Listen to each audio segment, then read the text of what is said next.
G'day and welcome back to the final episode of Talking Leadership TV for June. My guest today is Jimmy Smart. Jimmy's a university dropout turned successful corporate ladder climber and now social impact startup founder, and he's faced with a new challenge. He needs to adapt his people-first leadership style from a large corporate environment where he supported large teams to the small, dynamic and fast-paced world of the startup tech. Throughout his career, Jimmy has always believed that people are the driving force behind successful businesses. By creating what he sees as a positive and trust-filled environment that empowers individuals to do their best work. However, he does understand that the right environment is different for everyone, so understanding each individual's needs and why they turn up for work is critical to building a successful team. This approach proved invaluable during the pandemic when Jimmy led a brand team through one of the most turbulent, disruptive periods in their leadership journey. Despite the challenges of working remotely, Jimmy's focus on trust, empathy, celebration and impact helped his team not only survive but thrive. Thank you for following the podcast, but enough from me. I'll hand over to Jimmy. Your leadership and its beginnings, what's that story look like, mate?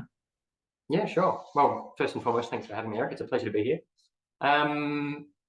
Good question. So I guess I typically think about leadership mostly in the work environment. I had a few opportunities, I guess, to be in a leadership role in sporting life, footy teams and all those sorts of things. But probably the first chance to lead within the work environment came.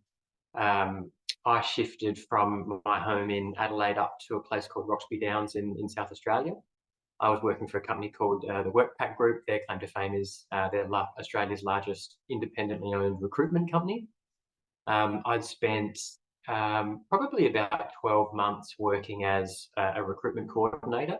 Like a lot of people that end up in recruitment, I sort of fell into that role. I did 6 months of a uni degree and quickly worked that structured learning wasn't necessarily my strong point. So had an opportunity to go and join that organization and did so. And after a period of time, I got the opportunity to move from that recruitment coordinator role into what was called a team lead role. And there's actually a bit of an interesting story there because WorkPack they've got a really great system around how they use their commercial levers to drive business behaviors. And through the leadership lens, it was really quite interesting because I'd sort of come through this role where it was really intrinsically motivated. Typically with recruitment, there's always a heavy commissions, structure. And, a lot of what you're able to achieve from an earnings perspective comes from activity, output, placements. And all of those things, you are totally in the driver's seat to be able to go and actually achieve. And therefore you sort of get remunerated accordingly to how successful you are in that model. What they'd worked out, which was, ended up being a really transformational shift for me, was that once you move into a leadership role, all of your earnings capabilities are driven by the success of your team. So in the sense of if one of your team either aren't achieving commercial performance, if you basically lose a team member, if they're not achieving their financial goals with a set period of time, you actually get penalized for your team having done that. Vice versa, when you can build a team that is performing really well, that is achieving their own commercial goals, you actually have this ability to achieve almost exponential commission capability. So the reason that was interesting was that almost in the shift of, moving from my role of recruitment coordinator into recruitment team lead, it was this total shift in mindset to going, well, my performance is actually not the important thing anymore, because if I can't lead my team to the success that they want to achieve, then I actually can't be successful in my own right. So that was a really cool, journey for me to go down and started me along the pathway of what it is to be a leader and how to make sure that you're supporting and managing teams and, making sure that it's actually their success that becomes the focal point. So, if we were going sort of further beyond that leadership journey, from there, I got a taste for deserts for a while, and I moved from there up to the Pilbara in northern WA. And I got to lead our mining business up in a town called Tom Price. So that was a broader leadership role to actually look after a whole office and in fact a whole region rather than maybe just looking after the recruitment team. And then from there moved into national operations roles where I was able to lead a sales team across the business. And then probably my last leadership role within that part of the business was upon the period of COVID hitting, and basically leading a team of recruitment people across multiple states, which was interesting. Thank you for the background setting there. It's an interesting pathway that you took, and I sometimes have asked my guests, and you've brought this back into a frame of attention for me. Is there's a point at which you switch your thinking from non-leadership roles to a leadership position, and what does success look like when you're the leader versus when you're not? And I think for some people it's a light bulb moment, and for others it's a, oh shit, what do I do now that I'm here? What does success look like, and how do you get a team to be a high performance team? Just if I can dig a little bit into that, because I'm curious fellow at the best of times. When you were leading your team, did you have a strategy to make them perform better? Was it an individual thing, or was it directed at the team as a whole? Um, yeah, no, it's a good question. I guess it's that shift from me to we, right? And going from only having to look after yourself to actually being responsible for, the success and capability of those around you.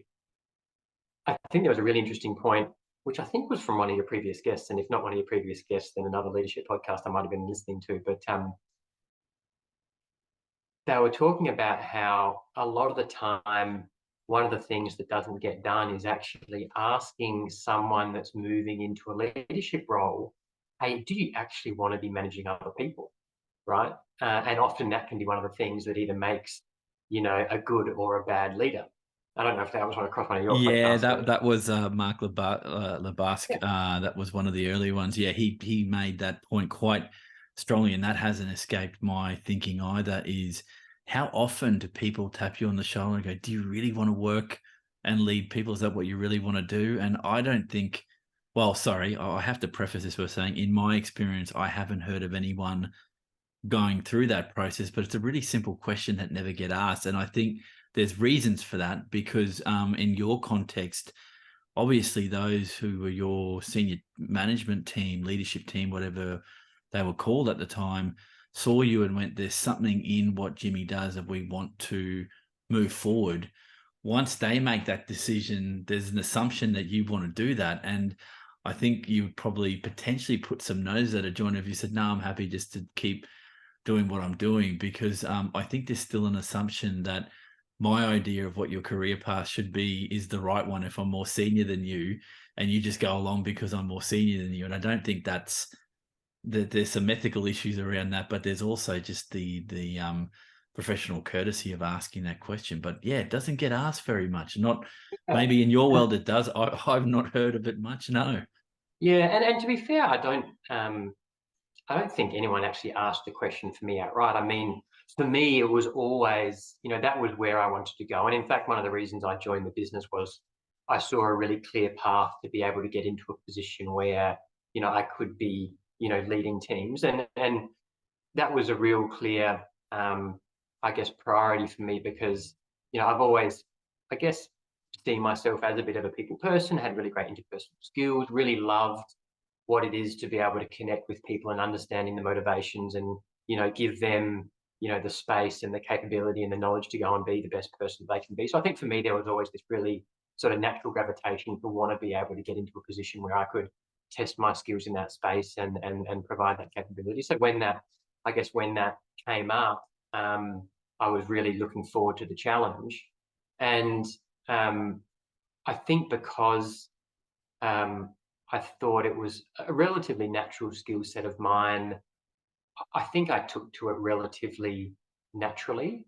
And because I had a real interest and curiosity and um, focus on the people element of the business and an understanding that it's always the people that drive the output, irrespective of how good an organization's systems and processes are. If you haven't got the right people in there, doing the day to day, then it's all for nothing. So, yeah, I was really glad to have found myself in that role, and I've really enjoyed my leadership journey from that first stage of looking after a small team right through to looking after large teams, and now into a slightly different dynamic in my new venture.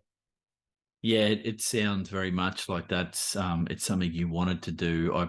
I guess in the context of Mark's comment, it's for those that maybe haven't given it too much thought. And again, we're all in jobs for very different reasons. And knowing that that's what you wanted to do, I guess you lucked out because you were in the right job. You had that as your career focus, and it's probably good that your seniors know that you have that as a potential career goal, because things change in organizations and they can change fairly quickly overnight to one day you've got a senior manager that leaves and the next they need to replace that person. And so if that's your shot, it is what it is. Can we move on to, and I'm interested to get your feedback here, is how do you define leadership, mate?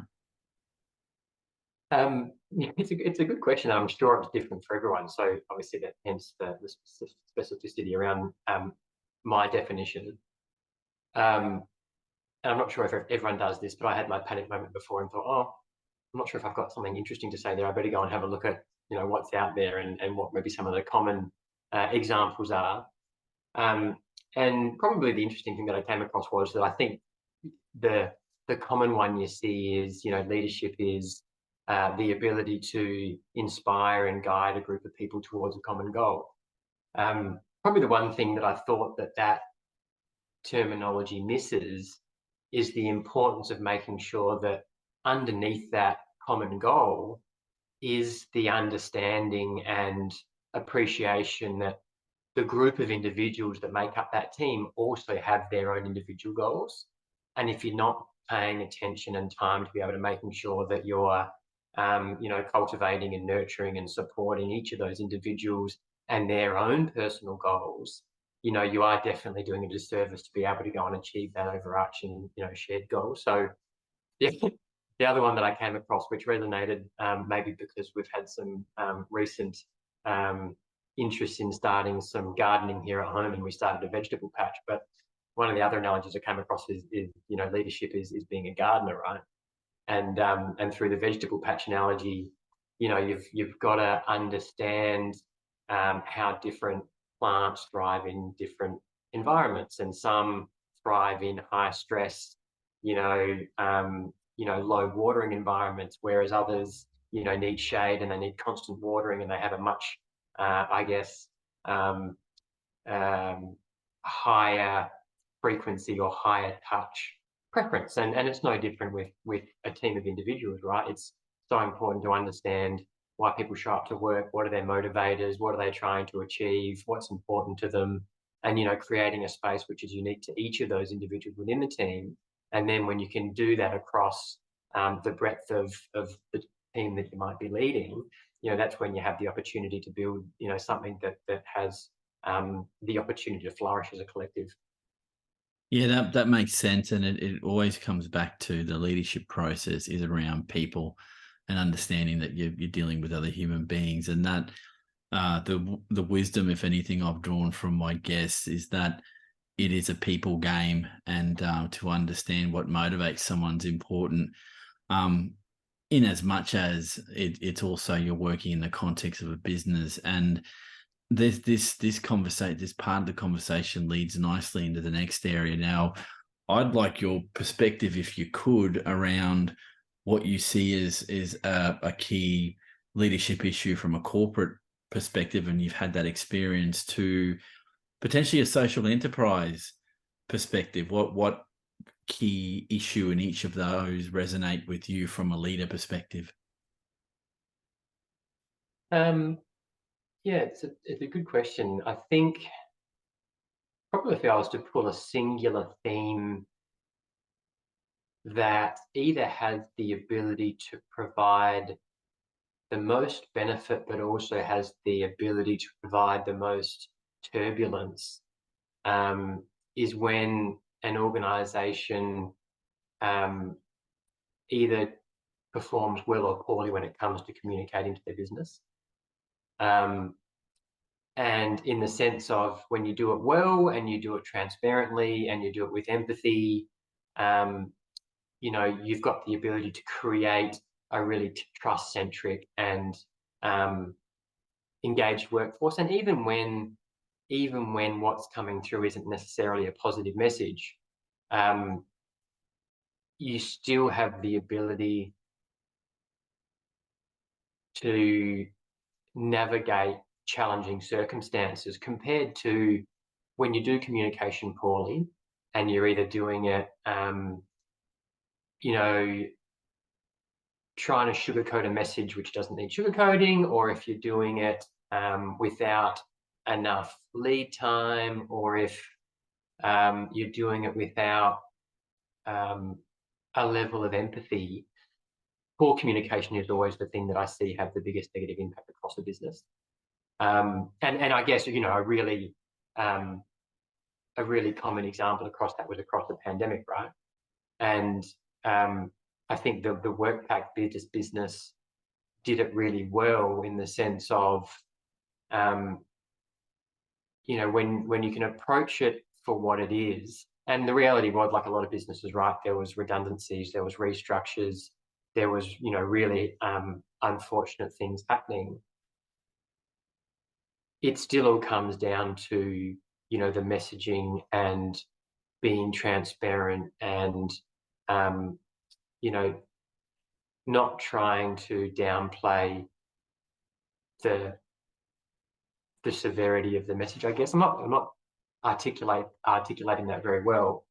No, Um, no, that makes sense. I think part of what you're saying is don't BS the people that you're working with, because it destroys confidence in any other messaging. I've seen that be destructive in multiple settings where all this individual needed to do was just deliver the frank and honest truth about what's going on. I think people, as much as it might impact them, you respect someone for telling you what's what, because the story I've heard from others, and I want to get some of these people to talk to me on a podcast like I did with yourself, is to say, and this was the analogy that was put to me, is if you went to a doctor and the doctor started BSing you or sugarcoating what you've got, that's not going to be good for your long-term health. If there's something not quite right, you need to know. And so I know exactly what you're talking about, a degree of authenticity and genuineness in how you communicate. Is that kind of where you're going? yeah, you nailed it, and thank you for putting that much more eloquently than I was able to. But you're Thank exactly you. right. Like if you lack or if you've got insincerity, then that destroys trust, right? Whereas if you come in and you say, guys, this sucks, there's no two ways about it. We're losing our friends, we're losing colleagues, um, and there's going to be impacts across the business. You're starting from a point of trust where you can actually then stimulate conversation coming back to be able to gather feedback, understand the challenges and the points of views from across an organization, and be able to deal with them as best as you possibly can, Mm. compared to if you come in with the insincere messaging and try and polish the turd for a very for a very ineloquent analogy. But yeah, so you summarise that well. It makes sense. You really do want to hear the truth coming from people that are there to actually lead the joint. And sometimes it's just bad news. It's just bad news. And I heard some stories through COVID. Now, I made the mistake partway through the pandemic, probably halfway through the worst of it.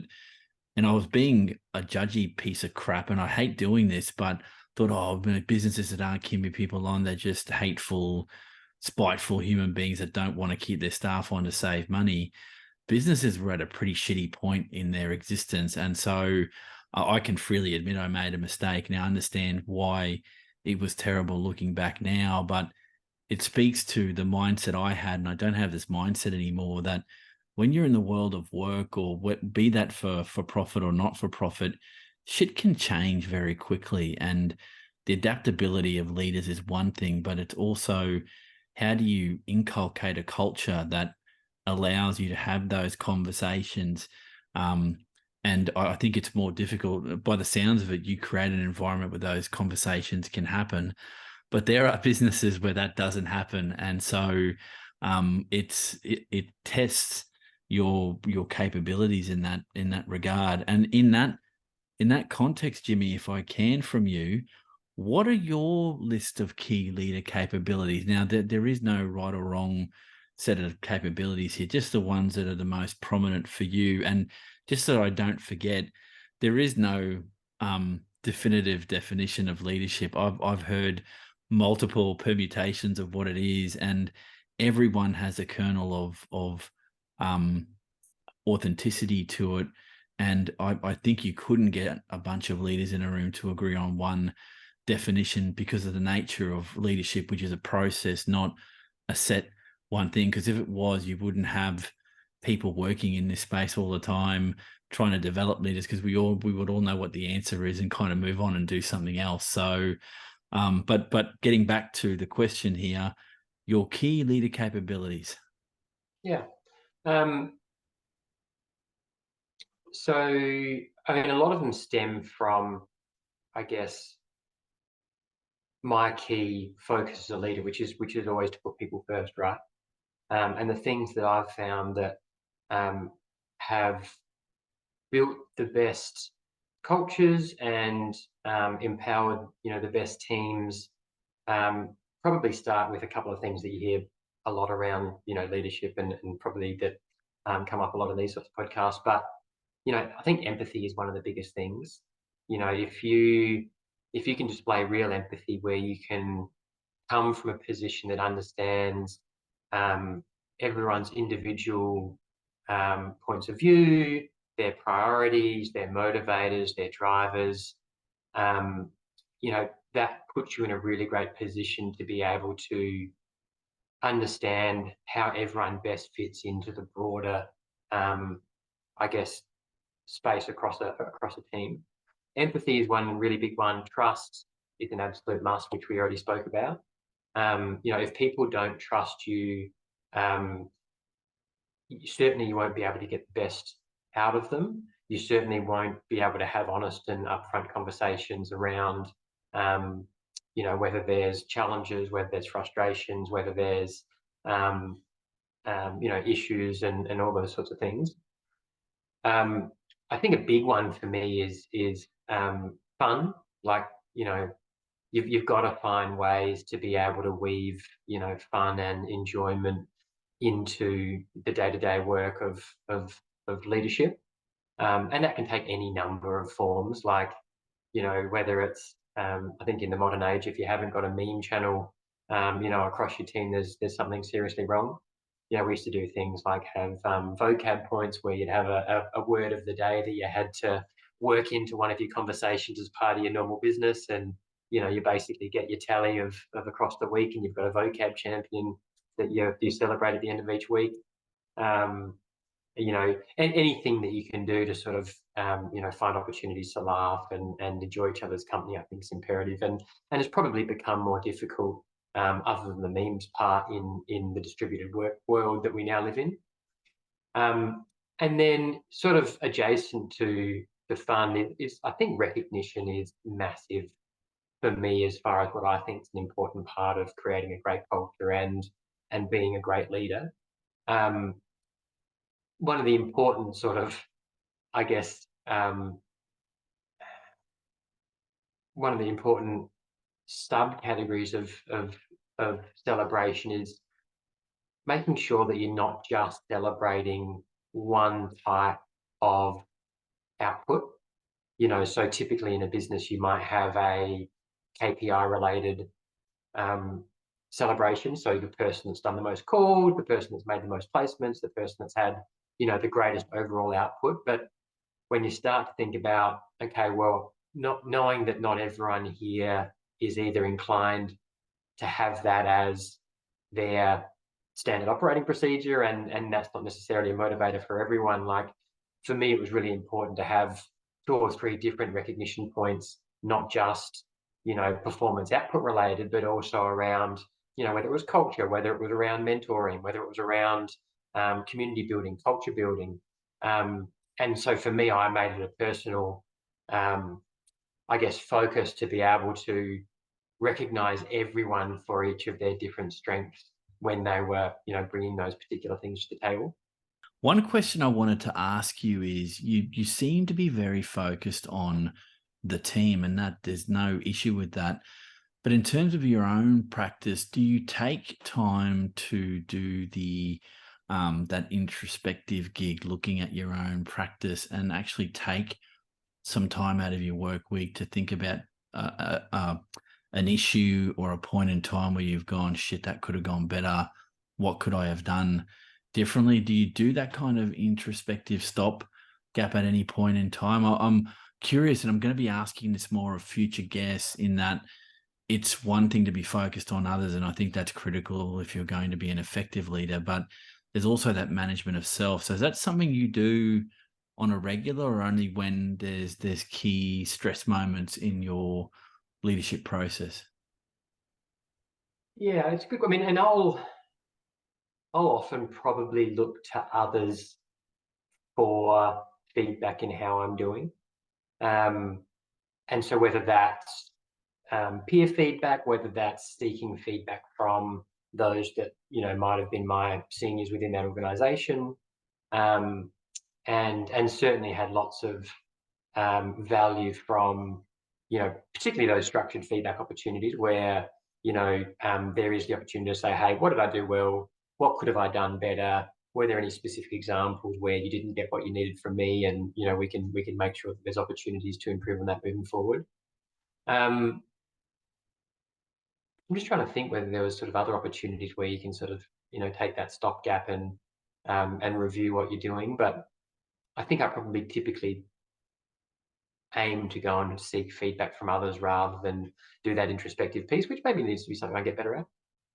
Oh, and I'm asking just out of curiosity, because I know that, and I only had a small window of time in a senior leadership role comparative to others, and I could have done more on that front, to be honest, because I didn't seek that external feedback as much as I needed to, because there's always a fear that someone's going to say some stuff that you're going to go, hey, not liking that, and separating the personal from the professional can be difficult sometimes when you're in a leadership role, because you think it's all on you when it's really not the case. But that's an Eric thing. It's not a Jimmy thing, that's for sure. And I'm growing more and more curious around how people adapt their own practice. So obviously you look to others to give you that feedback, and more power to you for doing that. I'm just curious to see how that one plays out. And I think there is a level of security in your own practice if you're prepared to go out to others to get that feedback, because you'll have colleagues that'll give it to you raw, and that's good to know.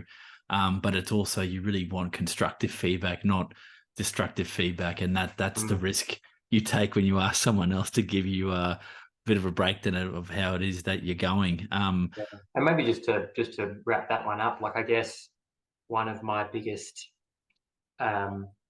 adaptions since coming out of the corporate world, of which there was, again, in the WorkPack example, circa 500 or 600 employees, where there are large teams, you've got both upwards and downwards, I guess, reporting capabilities, and there's a never-ending list of people that you can go and actually seek that feedback from, or that you're actually getting that, by virtue of normal, I guess, business processes.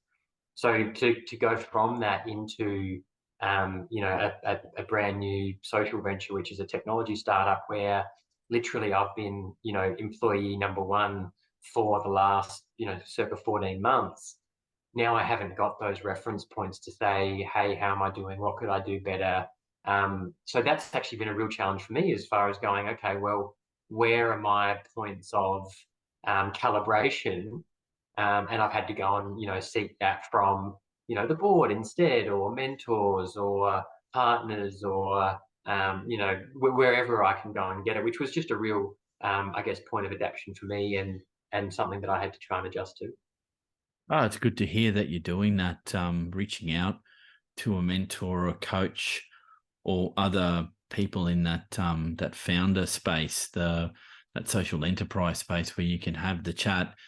There's plenty of people in that space that'll give you a good oil on what you're doing and give you their experience. And that's all you can really draw from is what worked for you and what didn't, and what lessons can you draw from that. But that's easy for someone like me to say, because I've never done what you've done. And it's hard when you think you don't have that network, but you've probably got that environment set up. It's adapting it to the new situation that's always a bit of a challenge. And we could do another podcast on that, and I think we will at some point, but I won't hit you and stress you about that at the moment. But I will ask you this: through the COVID process now, I'm assuming here that we're sort of at the tail end of the worst impacts of COVID. Touch wood that that doesn't change anytime soon. Do you think leadership practice was impacted through COVID from your experience, or it stayed the same, or somewhere in between? I mean, I think there was definitely some um, shifts in what every leader had to do, right, as far as what the pandemic forced on what was business as usual. So whether that was, shifting to a full remote and now semi-remote, work environment, and having to adapt to, having team in the office, and, being able to call meetings if you had to at, relatively short notice, or, being able to have that sort of person-to-person opportunity for collaborating and culture and all those sorts of things. And people have had to adapt to, okay, well, what does that look like now in a hybrid work environment? How do we maintain culture? How do we keep people connected? How do we make sure that if someone's having a bad day and needs support, that we can provide that support, right? Because before, all you had to do was look around the corner and you could have seen one of your team members that, might have looked overly stressed, or might have something going on in their lives where you could, literally take that cue and go and provide some support. So I think everyone's sort of having to make changes in how to do that. I think there's been changes for the better too, of course, like, the ability to, for everyone to have a level of comfort that you don't need to be in the office, all the time, and that, this shift towards outcome-based, management, where as long as people are delivering on, what they're brought into the business to do, then, if they're taking early afternoons to go and pick their kids up, if they're taking a day off, all that sort of stuff, like, I think there's just a more equitable and sustainable work environment, at least in a lot of spaces. Like if you're retail or those sorts of things, then maybe not so much. But so I think there's definitely been, good and bad changes to business that are, or, not necessarily bad, but challenges to overcome. Yeah, I'd have to agree. I think we're going to see more of the fallout, good and bad, in the next coming half decade or so, and lots of books being written on what did we go through that space. And there'll be a lot of not just navel gazing, but looking back and looking at things through rose-colored glasses, and that maybe wasn't so bad. And I think in some sectors it was terrible, and some people went through some really bad stuff, and in others not so much because of the nature of the work. And if I, as someone who is a leadership tragic, is going to draw anything from this, it's that the training and development and understanding of what leadership is for those in leadership roles was highlighted through COVID as, in some circumstances, being great, in others not so great, but not to the extent where you can point a finger at someone, because nobody saw this shit coming. It hit, and businesses either adapted or they didn't. And so the resilience of your business in some ways has nothing to do with you personally as a leader, because if your circumstances changed, you couldn't get product to market, or countries were locked up, no amount of good leadership is going to change that. So it kind of is what it is. So I have stopped being judgy in that regard, because I didn't live through the most harrowing part of it, because I worked from home and I was in that hybrid work environment for about 8 years. So this wasn't new to me, but to see the reactions of some people, I really understood what it meant for some to want the social interaction. Because as a introvert myself, being in a home office and doing my gig 9 to 5, perfect. I need my own headspace. I can just get the job done. I don't need others to get energized to do what I need to do. But there are other fellow human beings that get their kick of the day, the week, to be around other people. And when you couldn't have that, I understand why some people got really stressed through that process. And like I said, there's more outcomes to this, but we're going to focus on you. So let me ask you the following, Jimmy. The nature versus nurture question. Are leaders born or are they made? Yeah, I've thought a bit about that, and I think at least my opinion is nurture. But I think the nurturing that shapes a leader happens from a really, really young age. And again, if we put people at the center of what leadership is, a lot of it comes from, I think, an upbringing, your set of beliefs, what you were taught, what it is to be a good human being, and how you can, use that to go and help, inspire and lead and encourage others. And as I was thinking about it, there was probably two formative moments that played a part in, I guess, my broader leadership journey as it ended up materializing. And one was, well, they were both examples of where I remember my parents being really proud of me because of the actions that I took. And one was when I got the Welcomer Award in reception. So I must have been 5 years old or something.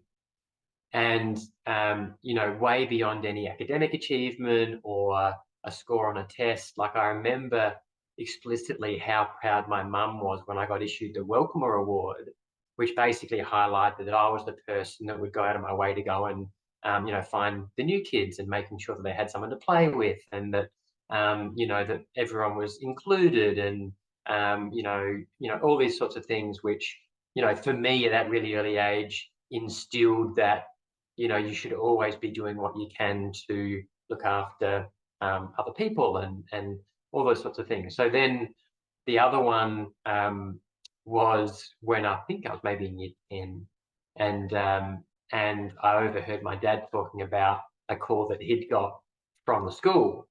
And basically what it was, there was a new kid that had just started, there's a common theme here, and he'd actually been in an unprovoked assault.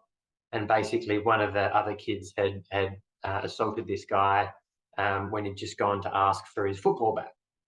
And anyway, I'd heard about it, and I sort of took the opportunity to go and confront the gentleman that had assaulted this new kid, and had a chance to basically, not resolve the issue because he couldn't unassault him, but at least bring a level of justice to make sure that there was some retribution from a faculty perspective, and give this new kid a chance to, I guess, have some sort of resolution. And I remember my dad talking about the fact that how proud he was that his son had sort of gone out of his way to go and, I guess, action an injustice. Which between those two experiences, I think, those sorts of things are then what you take into your leadership journey, and it provides that framework and those beliefs that, make sure you are, welcoming people into your team or your organization, providing a safe space, making sure they can feel included, making sure that you're not letting injustices go by, and making sure that you are, fighting for the rights of those that might need you to do so. That's really interesting, mate. That's an old soul in a young person's mind. And because I've met some people like you, younger, that were trying to get some equity in some things. Didn't always succeed, but you could tell they were people, and that comes up. That comes up in discussions around the nature versus nurture, and some people have that nurtured through their growth into maturity, or it's just part of their nature that gets developed down the track. But again, if you hadn't identified that as a leadership thing that you wanted to pursue, it's a choice to go that way, and you may never have wanted to do it, but I think it was inevitable that you got to a point where you were doing what you're doing, and that's always a mixed bag depending on the environment that you've got. I'm still, I fall sort of an 80-20 thing, that most of it is nurture, but there's some nature to it. And the more people I talk to, the more I probably couldn't be convinced that it's 100% of one or 100% of the other. I don't think the magnitude of that, you couldn't convince me, but maybe someone out there will one day, one or the other. But I'm open to having my mind changed. Jimmy, final question for you, mate. Looking back on your leadership pathway, what would you say to a younger version of yourself about being an effective leader? I would probably continue with the same theme, which is that leadership's not rocket science, and if you treat people well and respect people and build trust, the rest of it you can work out. Particularly if you're new into leadership, as long as you can do that, you can. If there's a technical element of leadership that you need to work out, not only will you be given the time to do so, but you'll actually likely really encourage people to come and bring you along that journey. My last role in leadership was a shift from leading that recruitment team post-pandemic and into a brand new role for me, which was technology. So moving into the technology team within the WorkPack business. And I think when you start with that position of empathy, trust, and the level of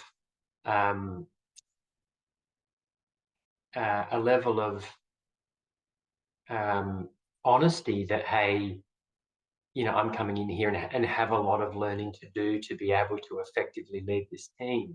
That's the thing that actually helped people, come around you and help sort of develop that skill set from a technical capability while you're, doing all the other stuff that might be more of those, I guess, softer leadership skills.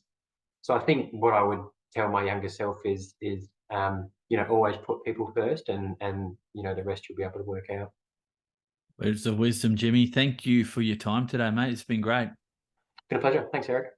I'd like to thank Jimmy for his time today and sharing his insights, particularly those around empathy and understanding from a leadership point of view why people are in the world of work and how does that help you create a better environment for the teams that you're leading. Thanks again for following the podcast. As always, drop a like if you're into the content, or if you can help me, please subscribe to the channel. Thanks again. Have a great day, rest of your week, and we'll catch you all in July for the next series of Talking Leadership TV.